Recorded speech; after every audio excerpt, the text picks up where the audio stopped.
igen. Jag är inte ute på någon promenad.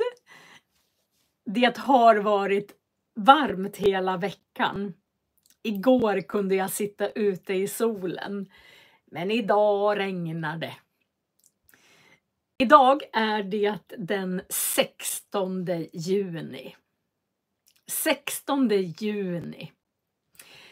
Det blåser och det regnar här och det är 10 grader varmt. Hur är vädret hos er? Har ni 10 grader? Vi har haft jättefint väder. Nej, solen skiner inte här. Det har regnat och det regnar och det blåser. Den 16 juni. Jag vet inte om ni har namnsdagar i era länder. Ni som kommer ifrån andra länder. Men i Sverige så har vi namnsdag varje dag. Olika pojk- och flicknamn har namnsdag varje dag. Och om man tittar i en sån här almanacka, det här är en almanacka, då kan man se vilka som har namnsdag just idag. Och vet ni vilka som har namnsdag idag? Det är nästan alltid ett killnamn och ett tjejnamn. Och just idag är det Axel. Axel är killnamnet och tjejnamnet är Axelina. Jag är 59 år och jag har aldrig träffat någon som har hetat Axelina. Det är ett ovanligt svenskt förnamn, tror jag.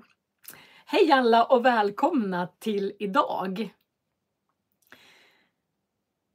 Stefan har Sankt Stefans dag den 26/12. Jag har 2 förnamn. Jag heter ju Marie. Jag kallas för välkommen från Kanarieöarna i Spanien. Det finns en Axelina i Stockholm, en dirigent. Det visste jag. Jag har inte hört det namnet nästan. Men jag har ett annat jag har en annan namnsdag också. För jag heter Eva Marie. Eva är mitt andra namn. Och Eva har namnsdag den 24 december. På våran julafton. Oj, har ni namnsdag Marie 15 augusti? Det finns Maria som har namnsdag den 28 februari. Så förut så firade vi min namnsdag Marie på Mariadagen. För de är ju ändå ganska lika. Axel och Axelina idag. Jag har faktiskt några elever som heter just Axel. Men inga Axelinor. Idag så tänkte jag berätta för er att jag är ju språklärare. Och jag lär ut franska för de som inte kan prata franska. Det blir som franska för nybörjare.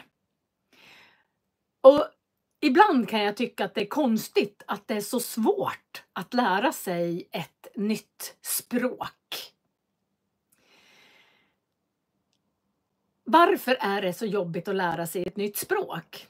Och när man redan kan ett språk så är det svårt att förstå varför är det så svårt att lära sig ett nytt språk. Så ungefär var femte år.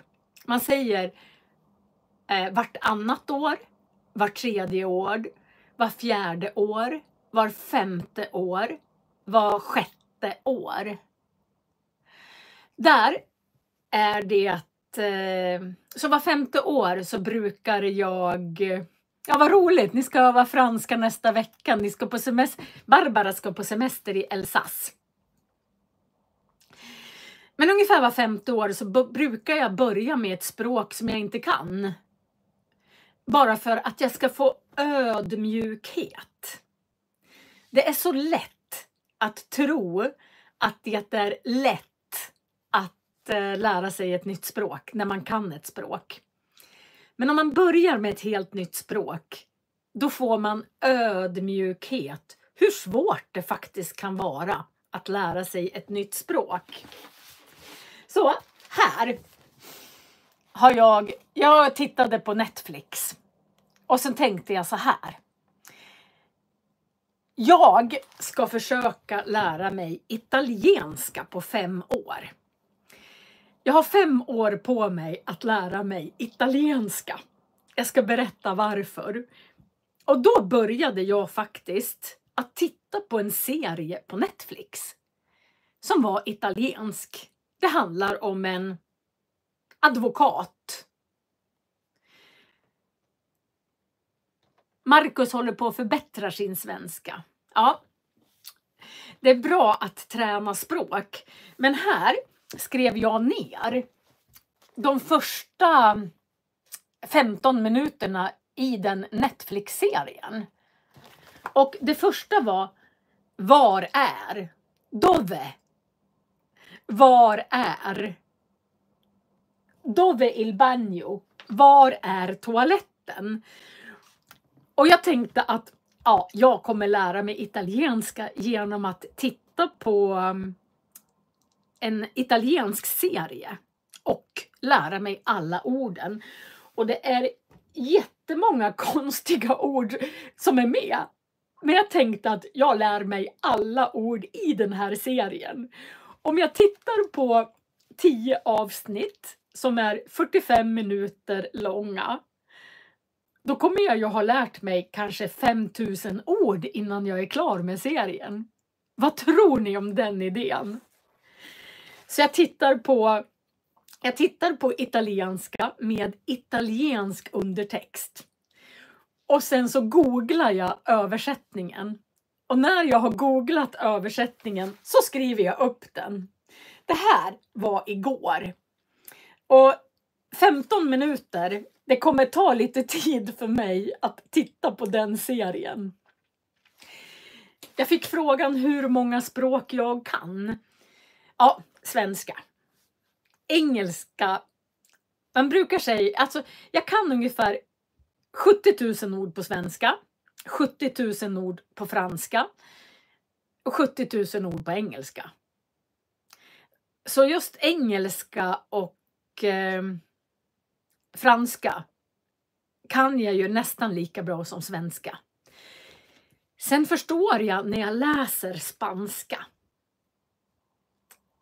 Därför att jag vikarierade lite som spansklärare.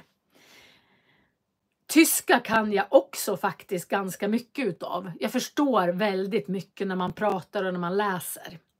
Men varför vill jag lära mig italienska? God morgon från Argentina. Ja, jag kommer få ett jättebra ordförråd. Det är jag helt övertygad om. Och jag brukar säga så här att man behöver inte alltid vara smart. Alltså intelligent och smart. Den bästa egenskapen för att lära sig ett språk, det är att vara envis. Envis. Det är bästa egenskapen. Är ni envisa när ni ska lära er? Ja, Stefan frågar, hur många ord anser du att man ska kunna för att kunna ett språk? Ja, det finns olika... Ja, om man kan A1-nivån enligt den europeiska gemensamma referensramen i språk, då kan man ungefär 800-900 ord. Och med 800-900 ord så klarar man sig till vardags. Om man läser A2-nivån,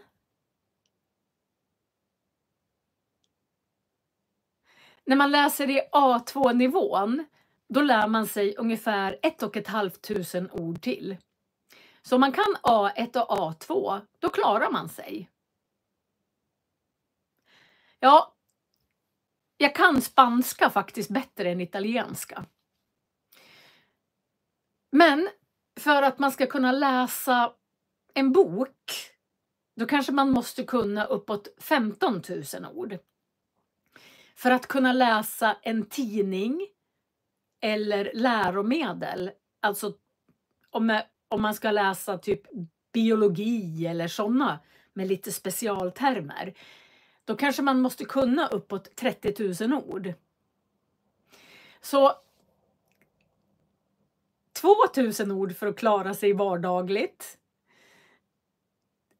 Kanske 10 000 ord för att läsa en bok och 30 000 ord för att kunna gå i skolan. Alltså att läsa alla de böckerna. Nu börjar jag i alla fall med italienska. Och varför börjar jag med italienska? När jag var liten så jobbade inte min mamma de första kanske 2 åren när jag var liten. Då var hon hemma med barn. Sen var min mamma dagmamma, hette det då. Det var ungefär som förskolan fast hemma hos folk. Så min mamma hade 5 barn som hon passade. 5 barn kom hem till oss varje dag och bodde alltså som ett dagis, ett föris, en förskola. Och så jag kommer ihåg att när jag var liten, då bodde vi i en 3:a. En 3-rum och kök. Så mamma och pappa hade ett sovrum och sen hade vi ett vardagsrum och sen hade vi min syster och mitt rum. Vi delade på ett rum. Och alltid på dagtid så hade vi 5 ungar till, alltså 5 barn till i vårat rum. Och jag kommer inte ihåg att jag tyckte att det var jobbigt. Utan det var som det var. Vi hade alltid dagbarn. Så min mamma hade dagbarn från jag var 2 år till jag blev kanske 13 år. Eller 14 år. Så hade vi alltid 5 barn till varje dag. Nu finns det inte så många dagmammor längre, utan nu går de flesta på förskolan. Så, ja. Och min mamma, hon hade en bästa kompis som hette Birgitta.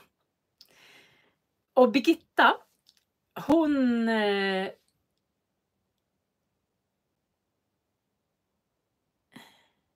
Nu läser jag vad det står på spanska, tror jag. Jag kommer att lägga till undertexter så fort filmen är klar. När filmen är klar så lägger jag dit svenska undertexter och bara 2 timmar efter filmen. Hej Ukraina! Bara 2 timmar efter filmen så kommer det finnas undertexter på 100 språk. Ja, så min mammas bästa kompis Birgitta, hon fick en son med en italienare. Och Anders jag är född 1964 och Anders är född 1968.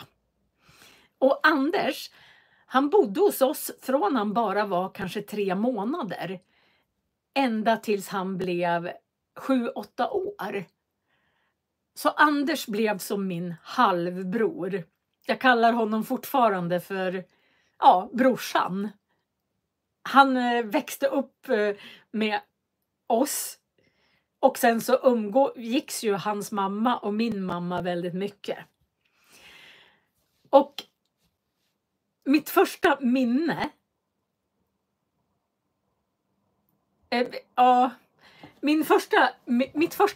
Mitt absolut första minne är när jag var 4 år. När jag var 4 år så skulle jag vakta Anders vagn. Anders var bara 3-4 månader.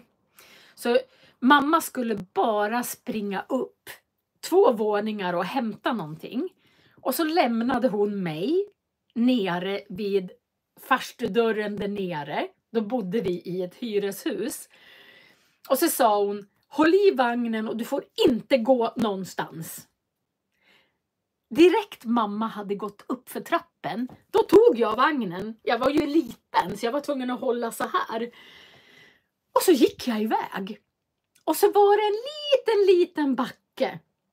Och då tappade jag vagnen. Så vagnen studsade ner för den där lilla backen. Det var bara några meter.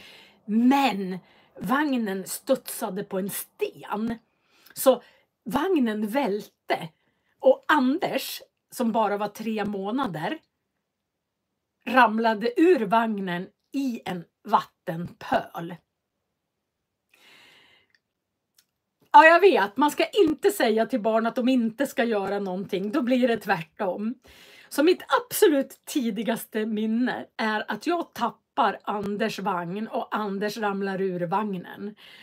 Och det är nästan som en film som jag kan spela upp i huvudet fortfarande.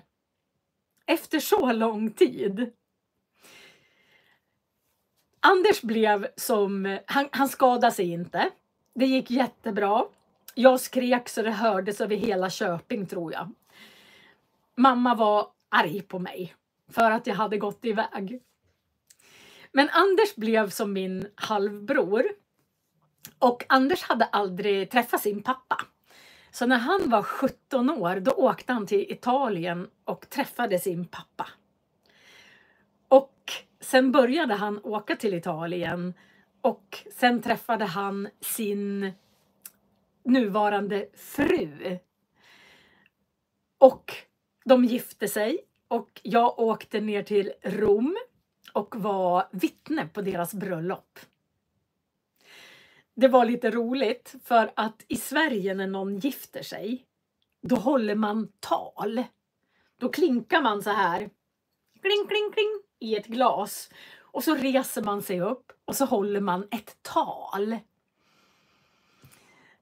Och jag trodde att man gjorde så i Italien också.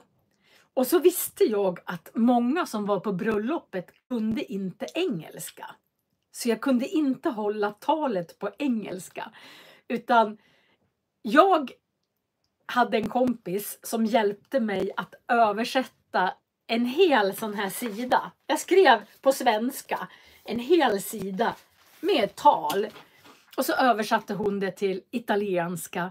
Och så tränade jag in det så jag kunde det utantill. Io sono la demisorella di Anders e di Eugenia. Io sono molto contenta di essere la testimone della matrimone. Jag kommer faktiskt ihåg lite fortfarande. Jag skulle vilja åka till Anders och hälsa på. Och kunna prata italienska.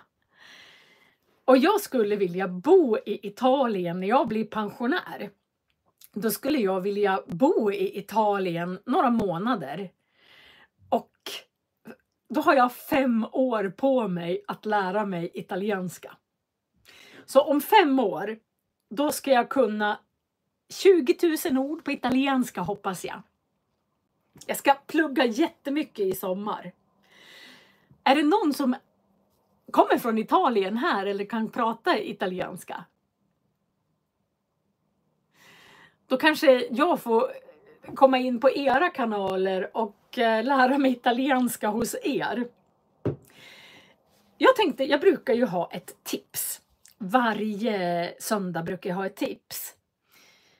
Jag hoppas, jag är inte säker. Ja, italienskan så lik franskan att man kan förstå varandra. Både ja och nej. Nej, det är inte. Vissa ord är väldigt lika franskan.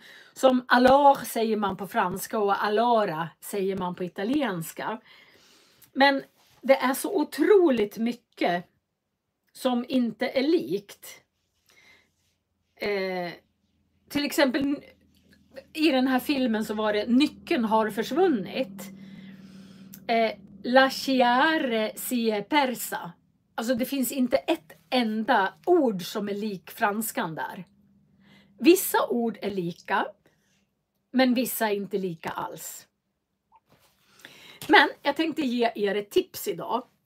Jag kommer inte ihåg ifall jag har frågat förut om ni kommer in på urplay.se.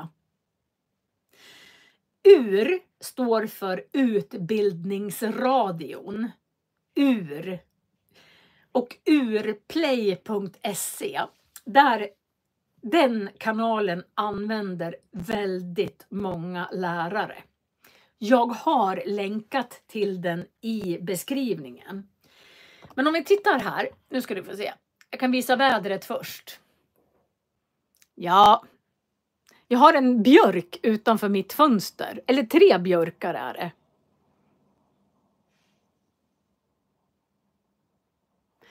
Så det blåser och det regnar och det är lite grått och 10 grader.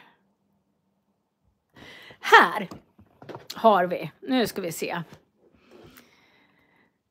Här hittade jag på ni ser adressen urplay.se. Men jag har länkat till den. Ja, björk. Ja, det är jättehärligt faktiskt att sitta här och jobba. För jag ser alltid träden som svajar här utanför. Det är faktiskt väldigt mysigt. Men här finns det någonting som heter Svenska för alla. Ja, jag tycker om att berätta historier. Okej, om finns det inget material tillgängligt, vad synd. Om när man bor i Sverige så är det här i alla fall in på svenska sidor om man googlar ifrån ett annat land. Men här finns det varför man säger en och ett. Sen finns det ganska många program, ser ni. Man kan, så här beställer du en fika på ett café. Fika ordlista. Handla mat. Midsommar i Norge. Stefan, ska inte du fira midsommar i Sverige? Här finns det i alla fall väldigt många program. Och det jag tycker är bra med de här, det är om jag trycker på så beställer du en fika i Sverige. Då finns det alltid så här pedagogiskt material. Så man kan alltså klicka här. Och sen så får man olika material till de här filmerna. Jag tycker att UR Play är otroligt bra. Om ni kommer in där. Men kanske man kan ha VPN som man kommer in. Här finns det ju väldigt många olika kategorier. Det finns källkritik, väck läslusten, det finns radio och poddar, språk. Det finns otroligt mycket här. Så jag brukar själv titta på ganska mycket program där med mina elever. Kostar den pengar? Nej, alltså är man i Sverige så ska den inte kosta pengar. Ja, vem som helst kommer in på den. Jag brukar säga till mina elever att titta på den där. Ja, jag lär mig italienska för att skaffa lite ödmjukhet. Att det är inte så himla lätt att lära sig ett nytt språk. När jag lär ut franska så brukar det vara så att kapitel 1, 2 och 3 är jättesvåra. Alltså de är så svåra och tar jättelång tid.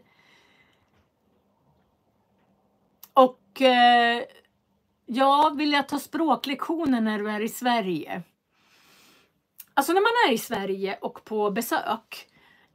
Ibland så har kyrkor, Svenska kyrkan. Man kan googla på Svenska kyrkan och sen kan man leta efter språkcafé. Det finns på väldigt många platser i Sverige. Så om ni är här på besök så kanske det finns ett språkcafé i närheten. Och det är ofta Svenska kyrkan som ordnar de språkcaféerna. Ja, så italienska är mitt mål. Det här ska jag lära mig, alla de här orden. Och så tittar jag på den här serien, de första 15 minuterna tittar jag om och om igen så att jag lär mig att höra. Ja, då har jag pratat om italienska. Jag har pratat om namnsdagar. Jag har pratat om urplay. Förra gången så avslutade jag med att prata om Kjell Enhager. Ni som var med, kommer ni ihåg att jag sa att jag hinner inte. Jag måste ta det här nästa gång. Jag länkade. Jaha, det kanske de har semester. Språkcaféerna på sommaren. Vad synd. Vart kan man annars träffa folk och prata om man vill öva? Ja, jag vet faktiskt inte. Det finns inga än. Jag har inte lagt några undertexter än på den här filmen, men jag brukar lägga till mongoliska faktiskt. Så om du går in på min spellista live på alla filmer eller videor innan den här så finns det mongoliska.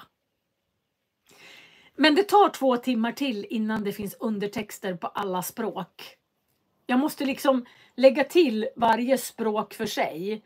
Så jag måste trycka liksom på en knapp för varje nytt språk. Ja, jag slutade förra gången med att berätta om Kjell Enhager. Jag länkade till honom i förra filmen, men jag ska länka i den här också. Och ända sedan jag var pytteliten så har jag älskat att experimentera. Hur lär man sig snabbast? Hur lyckas man bäst? Och när jag såg Kjell Enhager, han är alltså en coach i NLP, neurolingvistisk programmering, som jag har pratat om förut också. Och när jag tittade på Jag AB, det heter en föreläsning som nästan är 2,5 timme kanske. Och jag ska länka till den här också. Han säger så här, att vi har så superbra hjärnor så vi behöver bara tänka vad vi vill att kroppen ska göra, så gör den det. Och då är det så här att då skulle man testa på någonting som man var väldigt dålig på. Eller som man upplevde sig vara dålig på. Och nu kommer en till berättelse. Jag tycker om att berätta historier. När jag var liten, vi bodde fram till jag var 6 år bodde vi i en del av Köping. Och sen flyttade vi till en annan del av Köping när jag var 7. Och på den tiden så gick man i lekis. Det är ungefär som förskoleklass, fast det var mer ett dagis innan man började första klass. Så jag gick i lekis i en del av Köping. Och sen när jag skulle börja första klass, då flyttade jag någon annanstans. Så alla som gick i min klass kände varandra, utom jag, för jag var ny. Alla de hade gått i samma klass. Och jag var helt ny. Och jag kommer ihåg första idrottslektionen.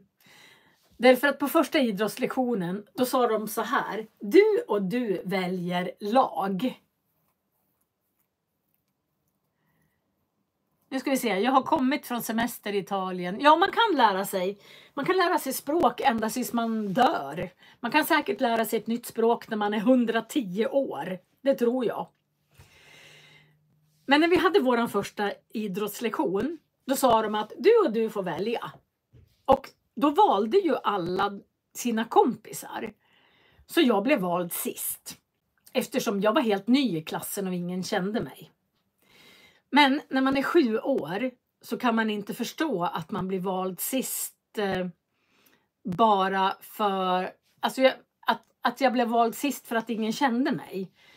Utan jag trodde ju att jag blev vald sist för att jag var dålig i idrott. Och just den gången skulle vi spela brännboll. Och om man då tänker... Jag var jätteledsen att jag hade blivit vald sist. Och jag var ju verkligen inte bra på den brännbollslektionen. Och efter det så blev jag ju vald sist bara för att jag inte var bra. Och jag blev ju inte bättre för att jag blev vald sist. Så idrott blev mitt absolut värsta ämne. Jag tyckte inte om idrott. Jag tyckte inte om framförallt bollsporter. Därför att jag hade ju fått lära mig genom att jag blev vald sist att jag inte var något bra på bollsporter. Ja, åren gick och jag har fått godkänt i idrott, men inte mer. Och sen när jag var 34 år blev det väl, då tittade jag på Kjell Enhager.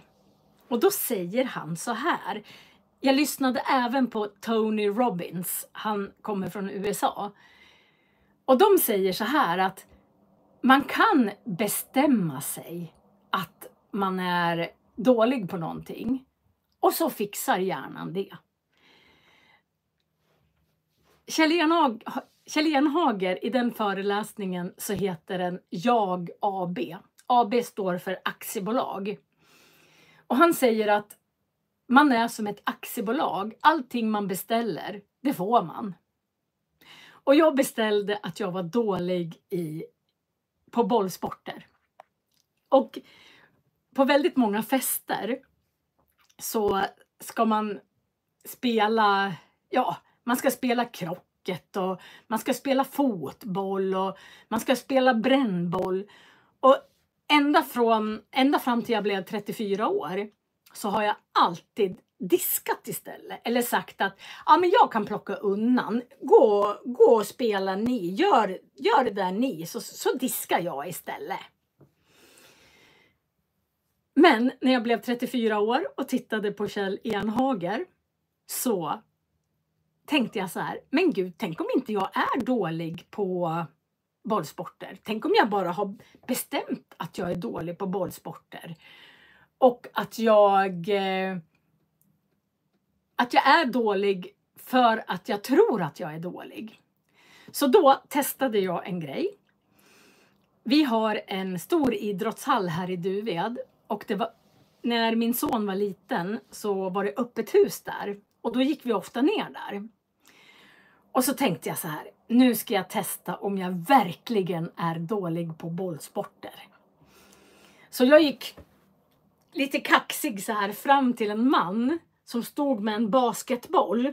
Och så sa jag så här. Bäst på 5. Och han blev lite så här. Oj! Här kommer hon och är så där kaxig. Hon måste vara bra på basket. Och så stod vi och sköt en basketboll i så här. Och jag fick i faktiskt 3 av 5. För Kjell Enhager, han säger så här. Om man kan tänka att man träffar. Alltså om hjärnan, om jag ser att jag håller i bollen. Och så tänker jag att nu ska jag träffa korgen. Och sen ska jag se liksom nästan vilken bana bollen tar in i korgen. Då fixar hjärnan det. För hjärnan vet hur hårt jag ska skjuta bollen. Därför att om man tänker att man missar, då missar man. Därför då tänker hjärnan så här. Okej, hon sa missa. Då ska vi fixa det. Men om man tänker träffa, då ska hjärnan fixa det. Det här testade jag. Och jag fick faktiskt i, när jag väl tänkte att nu ska jag träffa. Och så såg jag hur jag skulle göra för att träffa. Så träffade jag 3 av 5.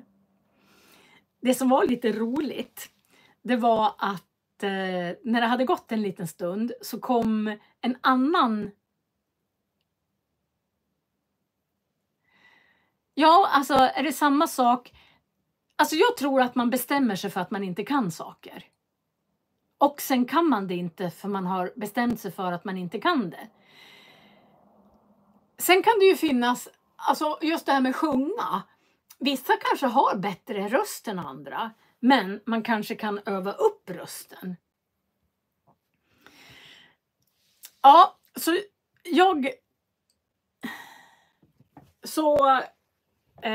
det som var intressant var att när han och jag, den första mannen och jag hade stått och kastat den där basketbollen ett tag. Då kom det en till man och sa så här: får jag vara med?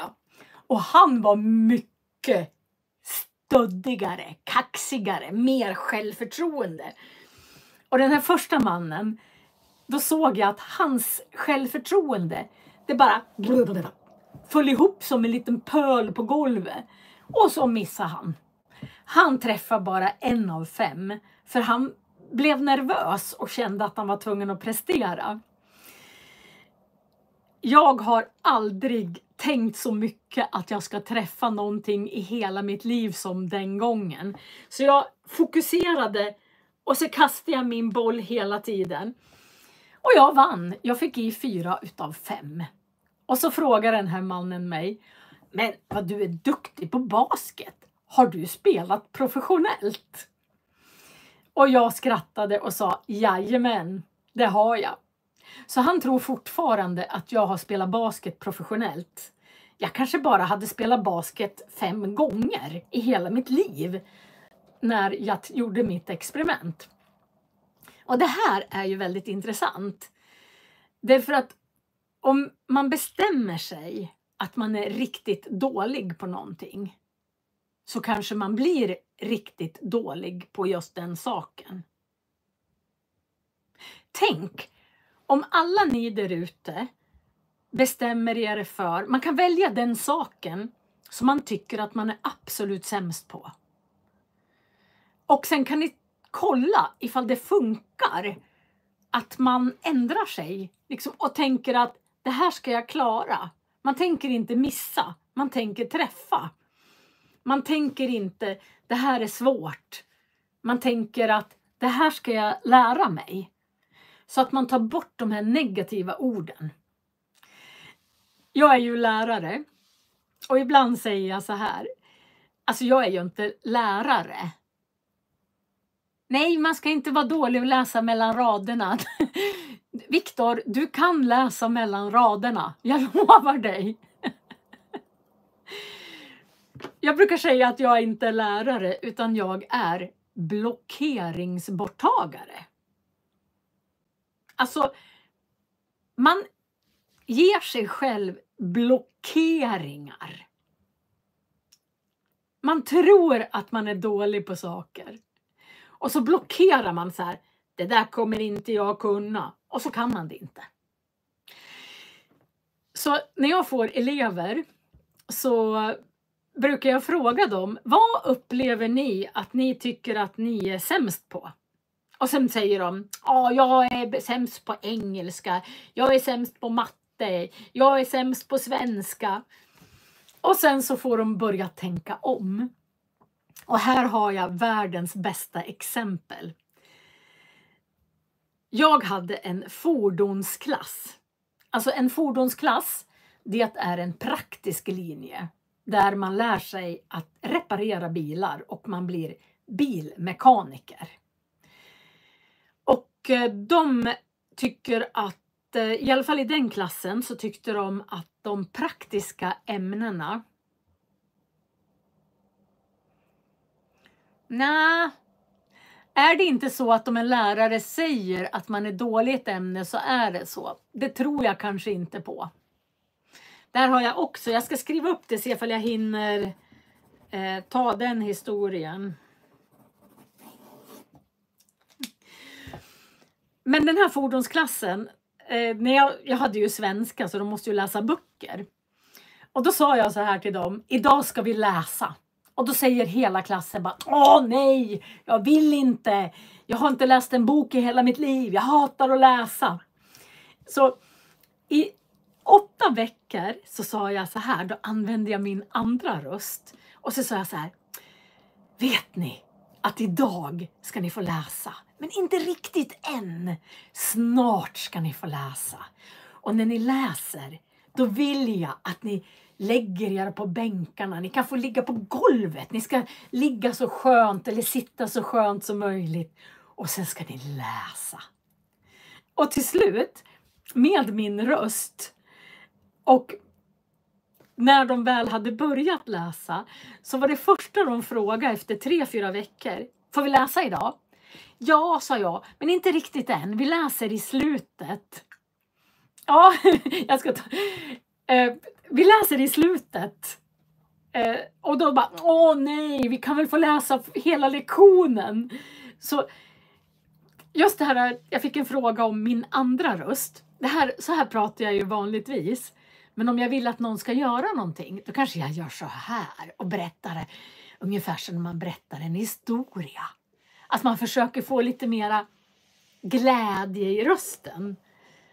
Jag vet inte, en sån här julklappsröst brukar jag kalla den. Den här att nu ska du få en fin present. Den rösten använder jag. Och den fordonsklassen läste faktiskt 3 böcker. Och sen har jag träffat dem. Och efteråt, och de har fortsatt att läsa. Så de hade bestämt sig att de inte kunde läsa. Att det var tråkigt att läsa. Och så blev det tråkigt att läsa. Men det går att vända om en hel klass till att tycka att det är faktiskt väldigt roligt att läsa. Ja. Viktor frågade om man inte ska lita på läraren. Jag hade en hemsk lärare. Tack Viktor.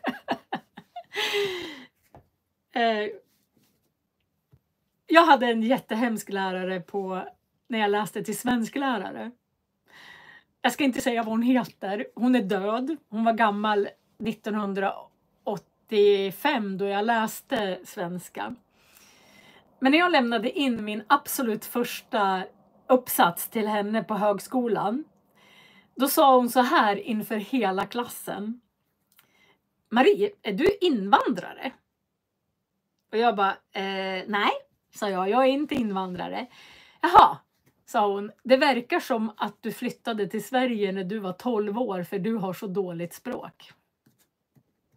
Sa hon inför hela klassen. Och då var jag 20 år. Nej, det är inte den historieläraren. Jag tyckte om min historielärare. Faktiskt, hon var väldigt bra. Men hon gillade inte när man experimenterade med språk. Men det här var på universitetet när jag läste i Örebro. Och då bestämde jag mig för att hennes lektioner var inte obligatoriska. Så jag gick faktiskt inte på en enda lektion till som hon hade. Därför att jag tänkte hon ska inte få förnedra mig och vara så dum med mig. Men jag såg till att jag alltid hade bästa betyget på alla hennes prov. När vi hade henne i språk, historia och i grammatik och sådär. Och då såg jag till att visa att jag behöver inte dig. Jag kan vara bra i alla fall. Så om någon säger åt mig att jag är dålig på någonting, då brukar jag säga så här. Det är som att jag får horn. Så jag blir så här. Jag ska allt visa att jag kan. Man kan ju vara inte dålig, men man kanske inte är bra på en sak. Inte än, brukar jag säga till mina elever. Alltså, du kan behöva öva lite mera. Men man kan ju inte säga att någon är dålig på något. Man måste ju få börja. Eller hur? Så alla ni som upplever att ni är dåliga på något där ute, så är det kanske för att någon har sagt det till er. Och då låter man ju på något sätt de andra bestämma vad man är bra och vad man är dålig på.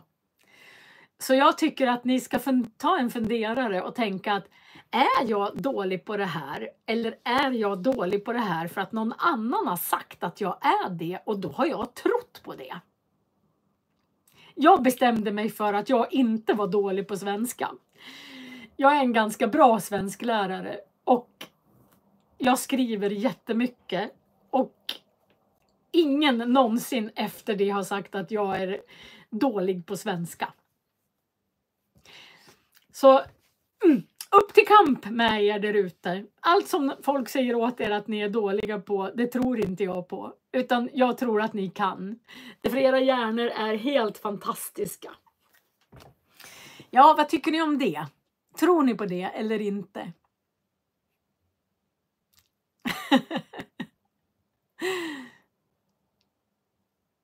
Ja, det var ungefär det som jag tänkte prata om idag, så det blir en liten kortare lektion idag.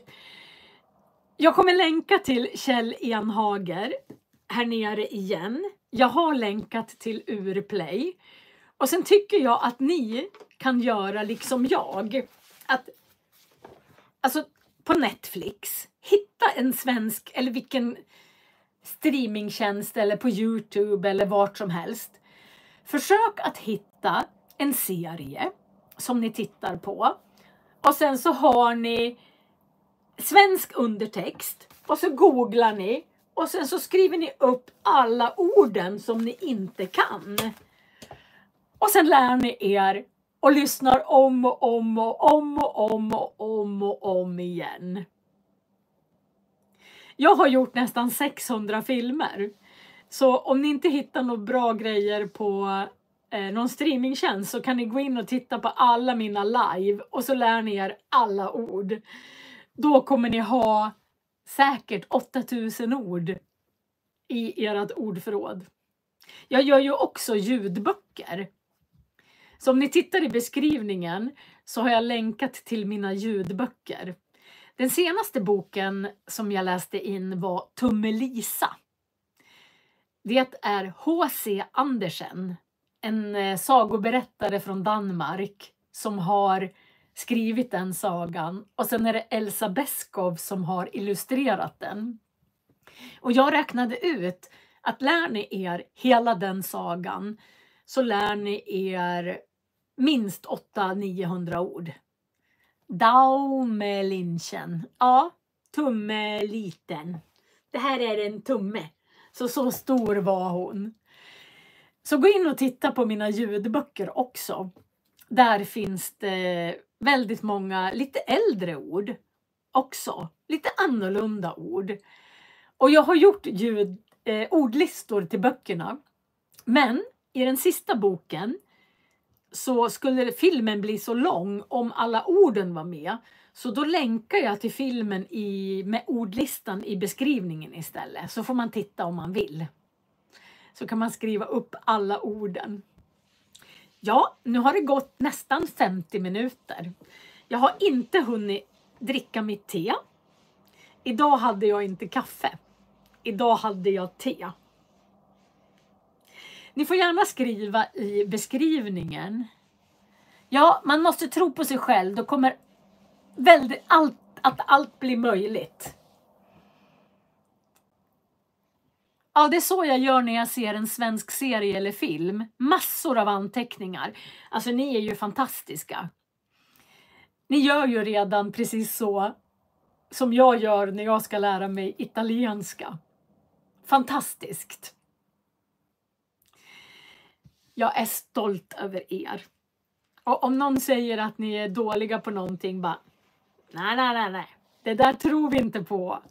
Vi gör på mitt eget sätt. Ni får gärna skriva vad ni vill att jag ska prata om i nästa film. Nästa söndag klockan 12. Jag frågade vilka tider som passar bäst. Och det var många som gick i kyrkan på söndagar. Så att det passar inte tidigare för då missar man kyrkobesöket. Så jag tror jag kör klockan 12 på söndagar. Och jag kommer köra klockan 12 varje söndag även under sommarlovet. Så att jag kommer att fortsätta. Ja, det finns gratis. Jag kan lägga ut Tummelisa, länken till Tummelisa i Tummelisa-filmen. Det är gratis. Det finns alltså en pdf som man kan ladda ner och läsa. Ja, nu ska jag städa tror jag. Fast jag tycker om att städa. Jag lyssnar ofta på böcker när jag städar. Så jag brukar säga att när jag städar har jag egen tid. Jag lyssnar på en bok och så dammsuger jag och så städar jag. Ja, tack för idag mina fina vänner. Jag är så tacksam över att ni tittar. Om 2 timmar så finns det undertexter om ni vill titta på den här igen. Tack Anna för dina fina ord. Jag blir så tacksam när ni skriver gulliga saker. Ha det bra Barbara. Och Stefan, jag hoppas du får en fantastisk semester. Ha en trevlig vecka alla. Tack så mycket från Brasilien.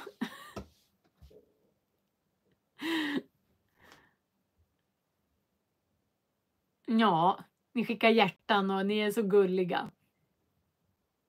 Vi ses nästa söndag. Hej hej!